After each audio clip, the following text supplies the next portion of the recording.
My brother-in-law and I became close after my sister passed away suddenly in 2020, at 30. My husband and I took him in and cared for him, as we all grieved together. He has been dating Jen for 6 months now, and they live together. I'm happy that brother-in-law seems to be happy and loves her. I want nothing but the best for him, and I truly believe he deserves to find someone to love again. The other night, we were all having dinner together, and a song came on that my sister used to love. I commented on it and said exactly that, which brother-in-law agreed with. Well, Jen said that she was sick of me always bringing brother-in-law's ex up, and that I should put myself in her shoes. She asked how I would feel if my husband's ex was always brought into conversation. She went on to state that it made her feel terrible, and she allowed my brother-in-law to visit my sister's grave with me on my sister's birthday, and that we should be thankful. But she was sick of hearing about his ex, and if we could please refrain from talking about her when she's around, that would be great.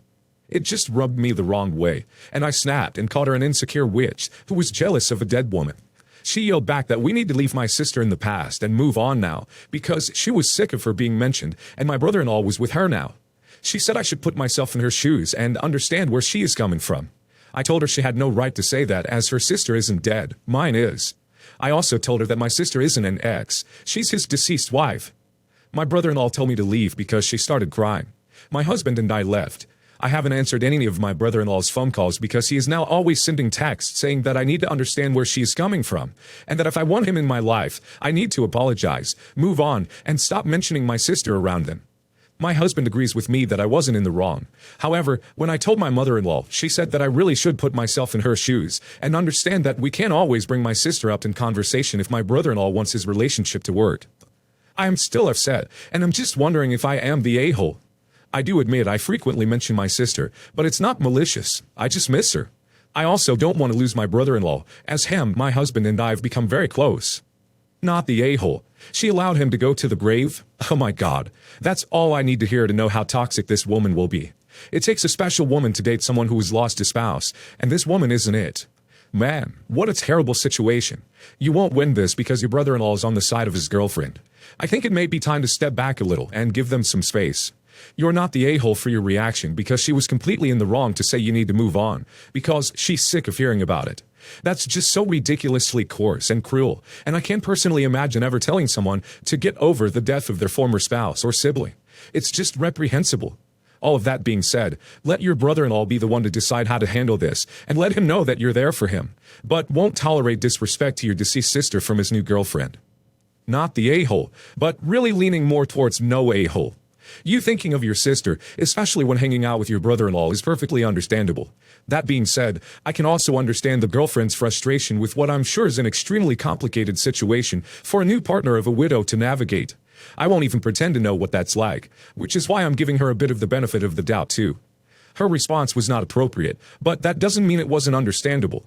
And I would say the same for your response. When emotions start flying, which obviously they will in this situation, not everything said is articulated in the nicest ways. So, were you wrong? No. But is being right worth more to you than patching things up with your brother-in-law? It just doesn't sound like his girlfriend is a bad person, or hates you or your sister or anything. She's probably just fighting her own battles of insecurity, and if she can ever live up to her, etc., etc. Haha. I, 50 male, have 2 sons, Daniel, 22, and Jackson, 20. We have our fair share of problems, but I love both of them with all my heart, no matter what. Even as a child, Daniel always had a superiority complex. He always felt the need to excel at everything except for sports due to his asthma. He started law school this year, and I'm very proud of him. Jackson, on the other hand, is just a natural. There's no other way to put it. He doesn't need to put much effort into anything, yet he still comes out on top. After graduating from high school, he started working for me at my business, which is flourishing thanks in large part to Jack. A year ago, Jackson met his now fiancée, and we're preparing for the wedding this summer. Everyone in our family is very happy for them, except for Daniel. Daniel and Jack get along rather well. There's no feud between them, but I could always tell that Daniel had always been jealous of Jack. So I went on a business trip to New England last weekend, and of course, I met up with Daniel while I was there. He was quite cold to me the whole time, not like he usually is. After a while, I asked him what was wrong, and he told me that he hasn't taken it lightly that my wife and I are going to pay for Jack's wedding, and that we were going to help them out with buying their house as well. I was taken aback. I told him that his mother and I will do the same thing for him as well when it's his time to get married. Daniel told me that it is disgusting that we're paying for the wedding, but not for his tuition. I told him that it was his decision to go to an Ivy League school and an even more expensive law school, not ours. He accused me of favoring Jack, but I was having none of it. I told Daniel that he should get past that Jack is naturally more apt to life than he is, and frankly, he should be thinking about settling down as he keeps jumping from relationship to relationship. Daniel had a lot of girlfriends, but none of them lasted longer than half a year. He said that I've just admitted to preferring his brother. I couldn't take it anymore, told my son to calm down, think about how silly he is behaving, and I'll pay for his ticket if he wants to come down south for dinner on the weekend, and left. It was hard, but he needs to start accepting reality. He's becoming rather self-centered. I don't want to lose him, but I feel like he keeps pushing us away from him. It's not healthy. I told my sister about it, Daniel's godmother, and she thinks I'm an a-hole for talking to Daniel like that. Honestly, the only thing that might have made me the a-hole is that I told him Jack is simply unnatural, which he might have taken the wrong way, but he needed to hear that. So, am I the a-hole? How is Jackson simply better at life? He's working for Daddy. Don't get me wrong, there's nothing wrong working for a parent, especially since Jackson seems very competent. But don't disguise nepotism as being better at life. You're the a-hole. Daniel got into an Ivy League college, so he's hardly a failure. Jackson gets handed a career and has his wedding and part of his own paid for, and you don't contribute towards Daniel's tuition. Are you trolling us? Getting into an Ivy League law school is more of an accomplishment than getting a job at Daddy's business. It sounds like Jackson is just one of those people who gets by on charm alone, and Daniel is intelligent and works for what he wants, rather than expecting it to be handed to him. You absolutely are favoring Jackson over Daniel, and I'm sure it's not just an isolated incident. You're the a-hole. Wait, you're asking if you're an a-hole for making one child pay their own way through an Ivy League college and law school, while the other doesn't go to college, and you pay for their wedding and down payment because you think they're just unnatural? Is this a joke? Because, yeah, you're the a-hole. My fiancée Alana and I are getting married this spring, and with any big wedding, I feel like there's bound to be some family drama. My mom never really liked Alana, and the wedding has heightened that tension. My dad recently married his affair partner, and the woman he left my mom for. I'll call her Gabrielle. Obviously, my siblings and I don't like Gabrielle very much, but we do understand she is a package deal with my father, so she is begrudgingly invited to the wedding. Alana does not like Gabrielle, and thinks she is attention-seeking and spoiled. We recently had dinner with my mom and sister, and Alana was talking about how she is worried about what Gabrielle would wear to the wedding. My mom asked why she cared, and Alana explained it is disrespectful to try and upstage the bride, and Gabrielle seems like the type who would do that. She then made, honestly, a not nice comment about how Gabrielle isn't even as hot as everyone thinks she is, and my dad must just like the S because she is pretty, but not midlife crisis losing your mind pretty. My mom looked right at Alana and said, "Oh, I get it. You want to punish her for being prettier than you." I was in shock, and Alana's face dropped. I asked her why she would even defend Gabrielle, and she said she doesn't like jealous, insecure women. My mom's boyfriend chimed in and said Alana also isn't midlife crisis pretty, so why is she even talking? Alana was clearly humiliated and looked like she was going to tear up. She has always been very insecure about her looks. I yelled at my mom and demanded she apologize. I said she was acting like one of those jealous, pathetic mother-in-laws, and I wasn't going to let her tear Alana down. My mom said no, and Alana started it, and set the precedent that it was all right to critique other women's appearance. She said Alana is just insecure because Gabrielle or someone else could upstage her, and she doesn't have to coddle an insecure little girl, just because she is going to be her daughter-in-law. We left the restaurant, and I told my mom that if she wants to come, she needs to apologize, as does her boyfriend.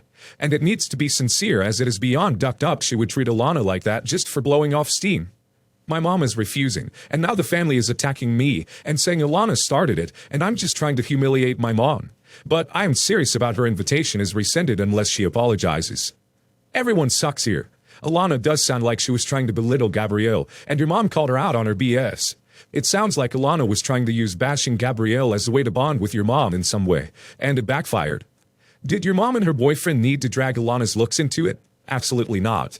And they do owe her an apology for that. But they were correct in that Alana was being petty.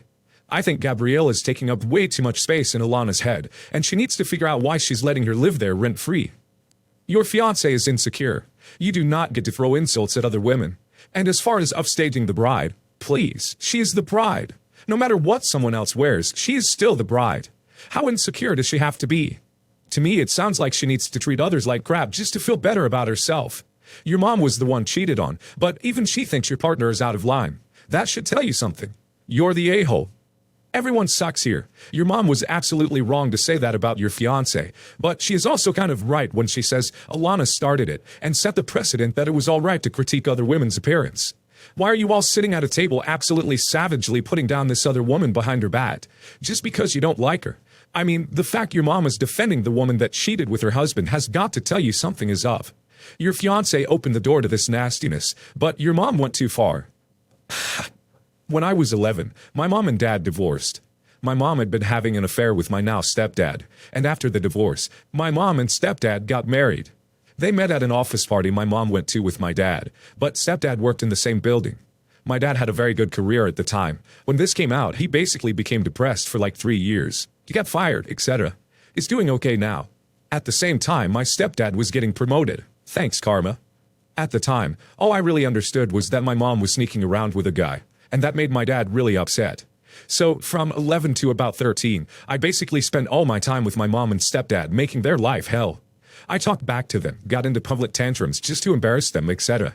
I think during this time, my mom probably cried half the days I was there because I was being so frustrating. When I got into high school, I changed. I stopped being mean to them, but I didn't have a real relationship with either of them. I'm talking to my mom a little bit more, but I hardly talk to my stepdad. Like 2 kids in a class who know each other by name, but that's it. My stepdad tries to talk to me though. Every time I'm at their house, he makes small talk, which I usually ignore. I can't forgive him after what he did to my dad, and me. College is coming up, and my dad has some money saved, but it won't be enough to cover everything, so I'll have to take some loans. However, like I said earlier, my stepdad got a lot of promotions and has said to me that he can pay for everything. I haven't really given him an answer on this yet. My dad said he wants to pay as much as he can, and my stepdad can pay the rest, because he cares more about me not having loans than his issue with my stepdad. Would I be the a-hole if I asked my stepdad to pay for everything? He's volunteering this himself. I didn't even think about asking him. You're the a-hole. If you don't want a relationship with him, make that clear. Don't use him and make him believe there's a chance of a real relationship when you never plan on having one with him. Your mom was the one who betrayed her relationship. Your stepfather was never committed to your father. So no point being mad at him forever, but making up with your mom when she was the one who screwed up. Either blame them both or forgive them both, but don't use them. You're the a-hole. Based on your previous comment, you don't want to have a relationship with him and are still angry with him about your parents' divorce. If you can't bring yourself to forgive and have a relationship with him, then don't take his money. Let your dad pay what he can and figure out how to pay the rest yourself. If you don't think he's good enough to have a relationship with after all these years, you'd be a hypocrite to take his money now. You're the a-hole. Mom is cheating on your dad. Blame her. You acted like you did because of the situation, and now want to ask stepdad for money. If you have such high moral convictions, you should not ask for 1 cent. I'm 22-year-old male, and girlfriend is 21. Her sister is 25, and the ex is 25 as well, I believe. Let's call the sister Jessica, and the ex Londo. Londo was a controlling partner, and very jealous, and Jessica just has a toxic personality, but a good heart. I wanted them to break up because the longer they continue, the worse the pain would be for my future sister-in-law. I can agree that Londo didn't deserve Jessica, and Londo needs to reevaluate his life. Now the situation at hand. Londo and Jessica broke up, shocker, but Londo just ghosted Jessica, even though he begged her to stay with him about 2 months ago. Jessica is now heartbroken and is in shambles. This is her first real relationship, so I know how it feels, but she was warned many times before about her relationship, but she didn't want to listen, so I'm not surprised, but I do sympathize. My girlfriend wants me to stop seeing Londo because of the breakup, and since it's not a big deal to me, I don't think it's a big deal to change barbers. However, I don't think it's okay or mature to ask someone to stop getting your hair cut by an ex. I don't think it's okay for another relationship to affect on how my money is spent. I respect Jessica's feelings, and I know it would make her feel better, and I'm not getting a haircut anytime soon, so I'm going through with it. However, is it okay to make those kinds of requests? I could be the a-hole because this is my girlfriend's sister, and I should take her feelings into account. You're the a-hole. Why should you want to give your money to a controlling a-hole if you had other options? I think you are an a-hole for going against something your girlfriend feels strongly about when you have other options. This isn't the only barber in town. This is low stakes, and you are showing you don't care enough to try another barber. You're the a-hole. Jessica got ghosted by a guy who was an a-hole to her. That's gotta feel bad. And from this post, it seems like you and Jessica are close, like siblings as well. So I think it is completely reasonable to make that demand. From your perspective, it's just changing a barber and spending a little extra money every month. For her, her future brother-in-law, who was like a brother to her, is keeping in touch with the a-hole who ghosted her. Just put yourself in her shoes, bud. Go to a new barbershop. Can't be that hard.